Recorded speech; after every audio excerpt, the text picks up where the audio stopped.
चर्चा रे विश्वर सबुठू लंबा कार भितर अच्छी स्विमिंग पूल। पुनरुद्धार परे पुणी चर्चा रे एही लंबा कार। आपण विभिन्न ब्रांडर नामी दामी कार ना सुनवा सह देखिथिबे निश्चय, किंतु विश्वर सबुठू लंबा कार देखिछंती? ए कार पुराना किंतु एबे ए कार पुनरुद्धार कार्य सरिबा परे यह पुणी चर्चार परिसर को आसीछि। एबे यह निजे निजर पूर्व रेकर्ड को भांगिछि। गिनीज वर्ल्ड रेकर्ड मुताबक द अमेरिकन ड्रीम नाम रे जना ए कार 30.54 मीटर लंबा। यह प्रथमे 1986 रे कैलिफोर्निया रे निर्मित होइतिला।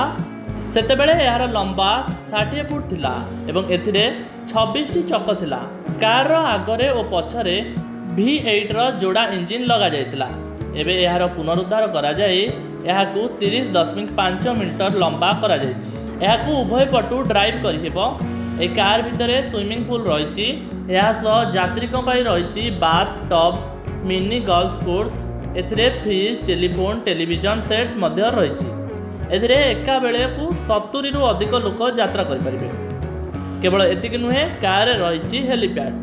या भड़ारे दि जाउछि। यार पुनरुद्धार पाई 1,92,00,000 टंका खर्च होइछि।